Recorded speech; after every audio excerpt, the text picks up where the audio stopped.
আসসালামু আলাইকুম প্রিয় দর্শক, মোহাম্মদ আখতারুজ্জামান বলছি। ফিশারিজ বাংলাদেশ চ্যানেলটি বিশ্বের যে প্রান্ত থেকে দেখছেন সেই সমস্ত মাছ ও চিংড়ি খামারি ভাই বোনদের স্বাগত জানাচ্ছি। আশা করছি আপনারা ভালো আছেন। আজকে যে সেই ভিডিওটি হচ্ছে খুব গুরুত্বপূর্ণ।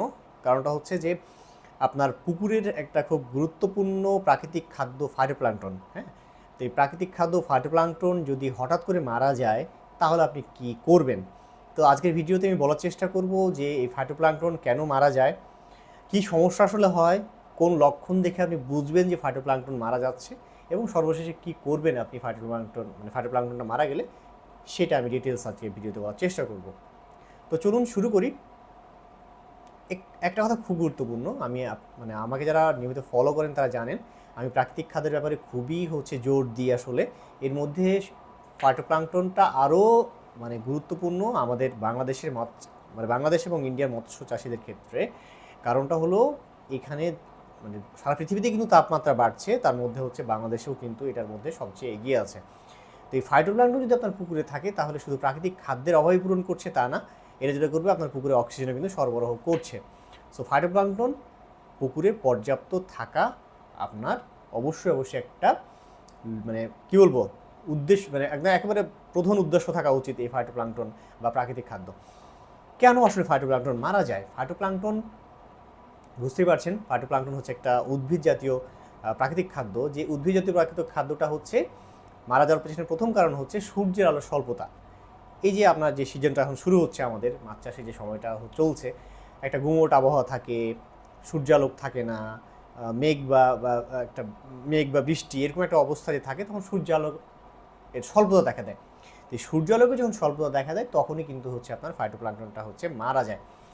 যেহেতু এই ফাইটোপ্ল্যাঙ্কটন সূর্যের উপস্থিতিতেই কিন্তু আপনার বেঁচে থাকে, বা সূর্যের উপস্থিতিতে কিন্তু তার এই অক্সিজেন তৈরি করতে পারে।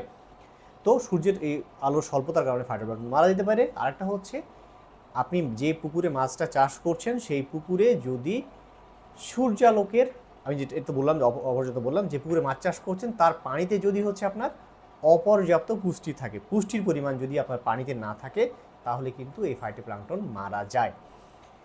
লাস্ট যে কারণটা এই ফাইটোপ্ল্যাঙ্কটন মারা যাওয়ার পেছনে, সেটা হলো আপনার ফাইটোপ্ল্যাঙ্কটন একটা যেহেতু জীবিত জীব বা উদ্ভিদ, সেহেতু এটার বয়স যখন বেড়ে যায় তখন ফাইটোপ্ল্যাঙ্কটন কিন্তু মারা যায় বা মারা যেতে পারে। এই মোটামুটি তিনটা কারণ আমি আপনাদের বললাম যে ফাইটোপ্ল্যাঙ্কটন কেন মারা যায়। কি সমস্যা আসলে হয়? সমস্যা আসলে হয় ফাইটোপ্ল্যাঙ্কটন মারা গেলে অক্সিজেনের ঘাটতি হয়। এটা তো কমন কথা, আমরা বুঝতে পারছি না, এই কমার্শিয়াল মাছ চাষিরা টোটালি তারা বুঝতে পারছেন না যে আমার ফাইটোপ্ল্যাঙ্কটন কত জরুরি পুকুরে থাকা। কারণ ফাইটোপ্ল্যাঙ্কটন যখন থাকবে তখন আপনার অক্সিজেনের ঘাটতি অনেকাংশে মেটাতে সক্ষম হবে।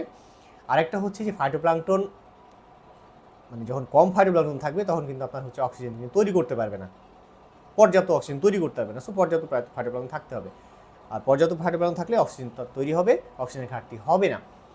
প্রাকৃতিক খাদ্য, এরপর 2 নম্বর যে সমস্যা যেটা হয় সেটা হচ্ছে প্রাকৃতিক খাদ্যর ঘাটতি হবে। এটা স্বাভাবিক, কারণ আর পুকুরে যে আপনি যেসব প্রজাতি চাষ করছেন তাদের একটা অন্যতম খাবার কিন্তু এই ফাইটোপ্ল্যাঙ্কটন। সো প্রাকৃতিক খাদ্যের ঘাটতি হবে স্বাভাবিকভাবে ফাইটোপ্ল্যাঙ্কটন যদি মারা যায় তাহলে। এবং লাস্ট যে সমস্যাটা সেটা হচ্ছে মৃত প্ল্যাঙ্কটন যারা মারা গেল, এই মারা যাওয়া প্ল্যাঙ্কটনগুলো অক্সিজেনের ঘাটতি তৈরি করে। ঠিক আছে, এই হচ্ছে আপনার সমস্যাগুলো সাধারণত হয়। লক্ষণ, কোন লক্ষণ দেখে আমি বুঝবো যে আমার পুকুরে ফাইটোপ্ল্যাঙ্কটন মারা গেছে বা ফাইটোপ্ল্যাঙ্কটন মারা গেছে, এটা আমি কোন লক্ষণ দেখে বুঝতে পারবো? প্রথম যে বিষয়টা, যারা সচেতন খামারি তারা একটা জিনিস খুব ভালো মতো বুঝবেন খেয়াল করলে, সেটা হলো হঠাৎ করে দেখবেন আপনার পানির রং কালো হয়ে গেছে। আপনি সব কিছু ঠিকঠাক মতো মেনটেন করেছেন, পুকুর সব ঠিকঠাক আছে, অনেক খামারি বলে ফেলেন যে তার পুকুরের পানি কালো দেখাচ্ছে, কালচে দেখাচ্ছে হঠাৎ করে। এই কালচে দেখার সবচেয়ে গুরুত্বপূর্ণ যে লক্ষণ সেটা হচ্ছে এই ফাইটোপ্ল্যাঙ্কটন মারা গেলে পানির রং কালো হয়ে যায়। কালো হয়ে আছে, দেখা যাচ্ছে হঠাৎ করে আপনার দিনের বেলাতে ঠিক হয়ে গেছে, আবার কোনো একটা সময় কালচে দেখাচ্ছে। হ্যাঁ, তো এই যে সমস্যাটা, মনে করবেন যে আপনি রাত শেষে পানি হঠাৎ করে দেখা যাচ্ছে পরিষ্কার হয়ে গেল, সমস্যা নাই, কিন্তু সমস্যা কিন্তু আপনার থেকে যাচ্ছে। ঠিক আছে, তো এই পানির রং কালচে এবং রাত শেষে দিনের বেলাতে আপনার, বা কখনো কখনো আপনার পরিষ্কার হয়ে যাওয়া, এই থেকেও কিন্তু আমরা মোটামুটি বুঝতে পারবো যে আপনার পানিতে ফাইটোপ্ল্যাঙ্কটনটা মারা গেছে। আসছি করণীয়, আপনি কি করবেন আসলে, আমি যদি বলতে চাই তাহলে করণীয় কথাটা একটু খুব গুরুত্বপূর্ণ ব্যাপার, এই জন্য যে আপনার কিন্তু ফাইটোপ্ল্যাঙ্কটন সারা বছরব্যাপী থাকতে হবে পুকুরে। প্রথম কাজ যেটা করতে হবে সেটা হচ্ছে যদি আপনি ফাইটোপ্ল্যাঙ্কটন মারা গেছে এটা বুঝতে পারেন, তাহলে হচ্ছে আপনি রাতের বেলাতে মানে যে নির্দিষ্ট ডোজ আছে সেই ডোজ অনুযায়ী ইকোপন্ড আপনি রাতের বেলা প্রয়োগ করেন, অথবা খুব ভোরে ইকোপন্ড প্রয়োগ করেন। যখন আপনার এই ফাইটোপ্ল্যাঙ্কটন মারা গেছে তখন যখন বুঝবেন আপনি, রাতের বেলা ইকোপন্ড প্রয়োগ করেন অথবা খুব ভোরে হচ্ছে আপনি ইকোপন্ড প্রয়োগ করেন। এরপরে যেটা করবেন সেটা হলো তার 2 দিন পরে, ইকোপন্ড প্রয়োগ করার 2 দিন পরে আপনি হচ্ছে প্ল্যাঙ্কটোজেন, এটা প্রাকৃতিক খাদ্য তৈরি করা একটা হচ্ছে প্রোডাক্ট, যেটা হচ্ছে আপনি প্রয়োগ করবেন মাত্রা অনুযায়ী। এই প্ল্যাঙ্কটোজেনটা হচ্ছে আপনি প্রয়োগ করবেন, তাহলে আপনার প্রাকৃতিক খাদ্যের যে মানে ফাইটোপ্ল্যাঙ্কটন থেকে শুরু করে অন্য প্রাকৃতিক যে খাদ্যগুলো আছে সেগুলো তৈরির ক্ষেত্রে আর কোনো বাধা থাকবে না, এবং হচ্ছে মানে পর্যাপ্ত মাত্রায় হচ্ছে তৈরি হবে সব প্রাকৃতিক খাবার, ফাইটোপ্ল্যাঙ্কটন তৈরি হবে এই প্ল্যাঙ্কটোজেন প্রয়োগ করলে। তো এই মোটামুটি হচ্ছে আজকের ভিডিওর যে মেইন কথা। ভিডিওটি ভালো লাগলে চ্যানেলটি সাবস্ক্রাইব করুন। ভিডিও সংক্রান্ত বিষয়ে আপনাদের যদি কমেন্টস থাকে বা মন্তব্য থাকে কমেন্ট সেকশনে কমেন্টস করেন, আমি চেষ্টা করবো আপনাদের প্রশ্নের উত্তর দেওয়ার জন্য। যদি বেশি বেশি শেয়ার করবেন ওই সমস্ত খামারি ভাইদের কাছে যাদের কাছে তারা উপকৃত হবেন। ভালো থাকবেন, দেখা হবে অন্য কোনো দিন অন্য কোনো ভিডিও নিয়ে। সে পর্যন্ত আল্লাহ হাফেজ।